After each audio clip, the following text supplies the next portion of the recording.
became acquaintances, not real close, but we knew of each other, and I kind of had my eye on him, and he kind of had his eye on me, but neither of us knew at the time. One night we went into the church, and we were sitting there talking in the pews, and he was real quiet that whole night, and then it was there that he poured his heart out, and then I did as well, and that was about almost 6 years ago. So it was pretty amazing. If I could make all the mountains spell your name, and all the old streetcars dance in the rain, and promise to hold you for all my days, it wouldn't be enough to show you my love. It was October of 2008. I was actually at Tim's place. It was very sudden, just got this horrible headache. And then I started throwing up, and I just knew something wasn't right. My mom and I actually really pushed for an MRI of my brain, and I was laying in bed. It was dark, it was nighttime. I got a call from one of the doctors that they had found a mass, and that was a really hard way to find out. I was scared of the spinal cord surgery, but I thought it was something I'd be able to get out and, you know, recover and go back to regular life. And that's just not, it's not how it went. If I could make all the mountains spell your name, and all the old streetcars dance in the rain, and promise to hold you for all my days, it wouldn't be enough to show you my love. I woke up from surgery not being able to feel my leg, and not being able to move my hand very well, and feeling very weak on my right side, and just, you know, what happened? You know, what is wrong with me? And the reason for that was the tumor was so entangled in my spinal cord that it was very difficult to get out. You know, I had to learn how to walk again. I had to learn just the basics of life, getting dressed, taking a shower, and I felt a little loss of dignity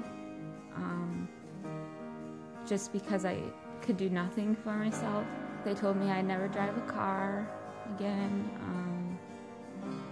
that I wouldn't have much independence, and that kind of just pushed me, because I felt like, no, like, this isn't what God has for me, for my life. I'm gonna learn something from this. That's kind of when we go into a new chapter, is when I found out that that my disease had spread to the whole lining of my brain.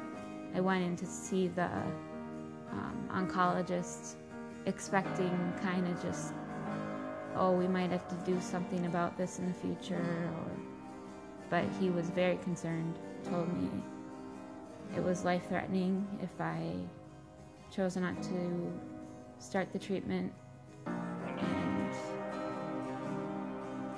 it was just me and my mom, and we didn't talk the whole ride home, and then we got home and we sat down and we just kind of looked at each other and cried.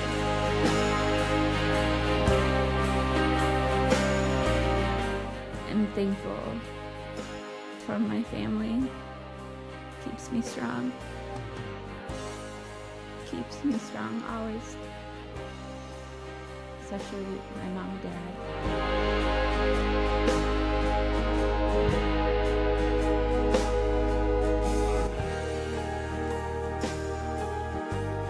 My tumor turned out to be something very, very, very rare.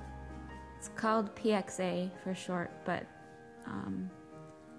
it's actually called pleomorphic xanthoastrocytoma, and they only know of 3 other cases in the medical literature where this tumor formed in the spine.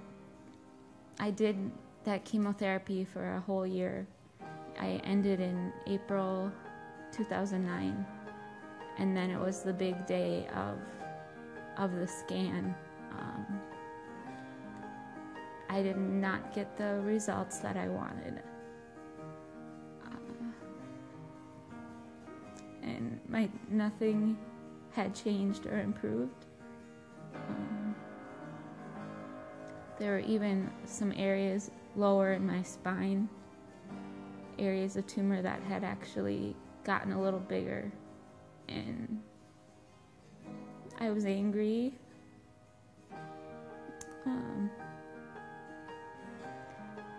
Angry at God, you know. I was just really wanting to give up. I feel like God really worked in me to say, you know, you're not done fighting this. You have, you know, more strength inside. And so I got back home and I was just like, what's next? You know, let's just do it. And we did decide to go down to Mayo Clinic. Everybody was consulting with each other, and they really felt that I should do radiation, which nobody wanted. It was kind of a last resort because with my cancer, it covers such a great area in my body. They had to radiate my whole spinal cord, so my whole spine and my whole brain. And so it's a much more difficult radiation to go through. So there's a lot of difficult things I still deal with, and days that I still just actually don't cry very often, but sometimes I do. I grieve losses. As a result of radiation and a complicated surgery, I no longer can have children of my own. But I feel very lucky to believe in my faith and to have tested it and it be true.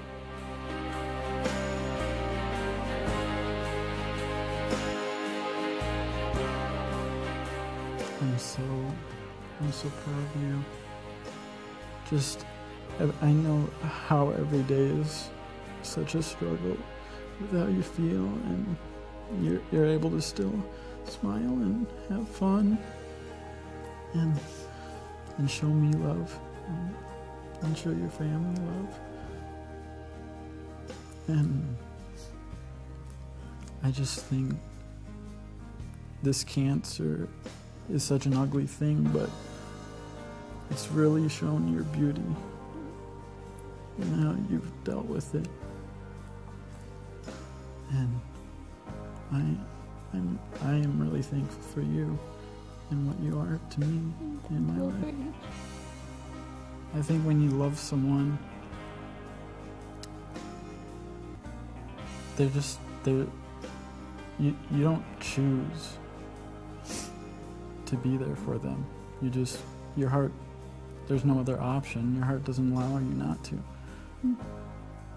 And I know you'd always be there for me no matter what. Yeah. And we're gonna have a long, happy life together.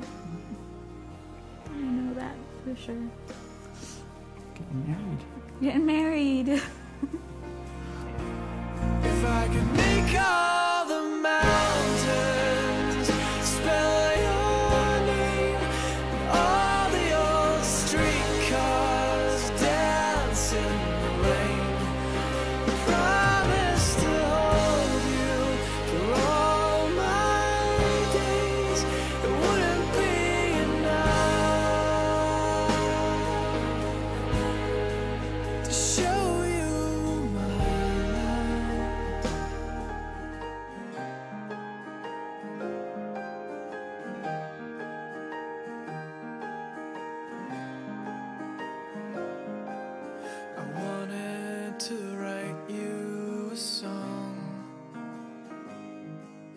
a song you could sing forever.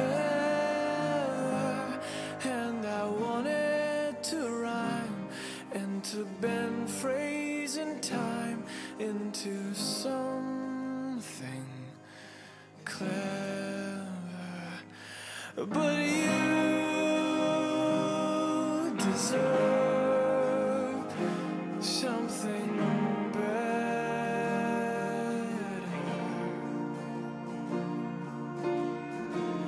If I could make all the As you get ready this morning, fixing your hair, dress, makeup, and just striving for the perfect day, know that you are already perfect to me. Let any care you have left go and let joy replace it. For we are here to celebrate our love and to celebrate all those that have supported that love. I have been so blessed to be your boyfriend for years, to be your fiance for 1 year, and now to be your groom for 1 day. But most of all, I look forward to being your husband forever. Oh my God. wanted to write you a verse of all of the things that I love in you, of your beautiful smile and the truth in your eyes and the way you always knew that you. The journey we've taken together these past 6 years has been about a lot of things. Tears, joy, struggle, hope, fears, uncertainty, but most of all, our journey has been about love. I promise that when we are together, you will never be short of hugs and kisses. And when we are apart, you'll have enough stored up to last you until we are together again. I promise that I will hold your heart gently but firmly, so you always feel like you are home in my arms. Most of all, I promise to give you what you so deserve and what you have always given me. Unconditional love. Everybody, it's my honor to introduce to you Mr. and Mrs. Timothy and Betsy Nuss. Timothy, you may kiss the bride.